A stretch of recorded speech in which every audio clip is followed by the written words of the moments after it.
इस क्वेश्चन में इनइक्वालिटी पूछ रहा है, कौन सी इनइक्वालिटी ट्रू है। तो आप क्या सोचते हो? आप सोचते हो कि अरे ये तो हम इंटीग्रेट ही कर सकते हैं, पार्ट्स यूज कर सकते हैं, हम तो चारों के चारों इंटीग्रेट कर सकते हैं। बट प्रॉब्लम क्या है, आप इंटीग्रेट करोगे आपके पास साइन वन आएगा, कॉस वन आएगा, आपको उन सबकी वैल्यूज नहीं पता, कैलकुलेटर आपको अलाउड नहीं है। तो आप क्या करोगे, इनइक्वालिटीज पता करने के लिए आपको इनइक्वालिटीज ही यूज करनी पड़ेंगी।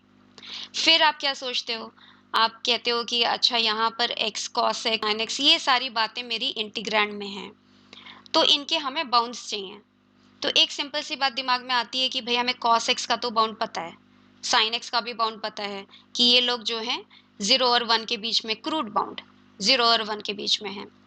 फिर लगता है ठीक है, इसका मतलब x cos x भी 0 से 1, x cos x भी x और 0 के बीच में है। Similarly x square cos x भी क्या है, क्योंकि एक्स पॉजिटिव है ना आपका, 0 से 1 के बीच में आप इंटीग्रेट कर रहे हो, ये भी 0 और 1 के बीच, 0 और एक्स स्क्वायर के बीच में है।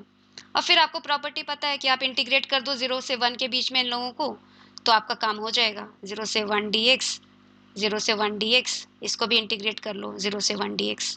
ओके, तो यहाँ पे क्या आ जाएगा आपके पास, ऊपर में आ जाएगा कि integral 0 to 1 x cos x dx जो है वो आपका 0 और हाफ के बीच में है। ठीक है, बट यहाँ पे क्या बोल रहे हैं, हाफ क्या है, मतलब 0.5 ना, 0.5 से छोटा है। और ये क्या है, पूछ रहे हैं 3/8 लाइक 0.4 अराउंड। ओके, 0.4 से बड़ा है, तो नई बात बनी ना हमारी। इसकी बात देखिए दूसरे वाले की, इससे क्या आ जाएगा, इससे आ जाएगा आपका एक्स स्क्वायर कॉस एक्स जो है, अगर आप इसको 0 से 1 के बीच में इनको इंटीग्रेट करिए तो एक्स क्यूब बाय 3 आता है, 0 से 1 तो 1/3। ये बोल रहा है एक्स स्क्वायर कॉस एक्स 1/3 से छोटा है, 0.33 से छोटा है। तो 0.33 से छोटा है तो 0.5 से बड़ा कैसे हो जाएगा, है ना। तो ये तो पता चल गया गलत है। इसका भी सेम ही आएगा, है ना, यहाँ पे कॉस और साइन का सेम ही बाउंड आ रहा है।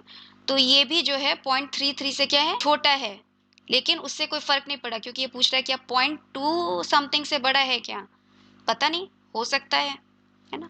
तो अब चलिए बाकियों को चेक करते हैं ना, ये इसकी बात तो पक्की होगी, ये सही नहीं है। तो बाउंड हमें और अच्छा बाउंड चाहिए, है ना, ये वाला बाउंड बेसिकली हमारा वर्क नहीं कर रहा। तो x cos x, okay, cos x का और अच्छा बाउंड बताइए। cos x इज ऑलवेज, अच्छा ग्रेटर देन कर रहा है, ओके, हमें ग्रेटर देन चाहिए।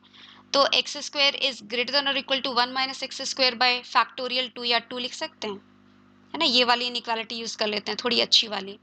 या साइन एक्स के लिए ये वाली यूज कर लेते हैं कि x is greater than equal to x minus x cube over 3 factorial और 6, ना, ये दोनों यूज किया जाए।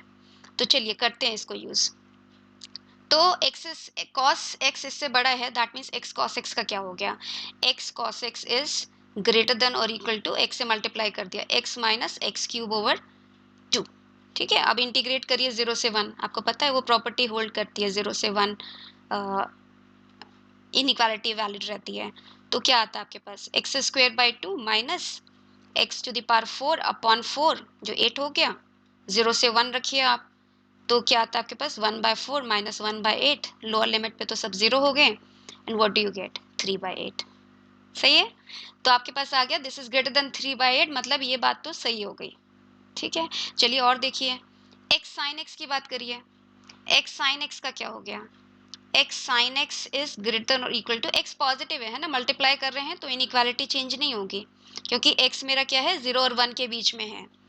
तो x square minus x to the power 4 upon 6। ठीक है, अब इंटीग्रेट कर लीजिए 0 to 1, 0 to 1, dx मैं छोड़ रही हूँ, आप लिख लीजिएगा। तो क्या आया यहाँ पे, x cube upon 3 minus x power 5 upon क्या आ गया आपके पास, 5 इंटू 6 30।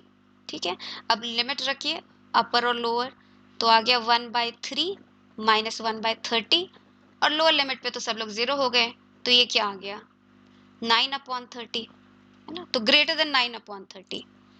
फिर कौन सा सही, अच्छा 9/30, 3/10 एक ही बात है ना, तो ये वाला। ठीक है, ये भी ठीक हो गया। अब चलिए ये लास्ट और देख लीजिए, एक्स स्क्वेयर साइन एक्स। ठीक है, सेम काम करते हैं। Now x square sine x is what, greater than और इक्वल टू, यहाँ पे एक्स स्क्वायर मल्टीप्लाई करिए, क्या आता है आपके पास x cube minus x to the power 5 upon 6, है ना, इंटीग्रेट करना है हमें 0 से 1 dx के बीच। 0 to 1 dx, 0 to 1 dx, ठीक है। क्या है आपके पास, ये आ गया आपके पास x⁴/4 और ये क्या आ गया x⁴ 6/36, ठीक है। अपर लिमिट और लोअर लिमिट रखिए अब। क्या आता है अपर लिमिट पे 1/4 माइनस, मतलब मॉरल ऑफ द स्टोरी आपको समझ में आ ही गई होगी कि क्या चल रहा है यहाँ पर। और यहाँ पे क्या करते हैं, क्या आता है 8/36, है ना। 8/36 क्या है 2/9, ठीक है। ये >2/9 भी है ना। वैल्यूज भी एकदम सेम टू सेम दे रखी है यहाँ पे, है ना। सही है। चलिए नेक्स्ट क्वेश्चन देखते हैं।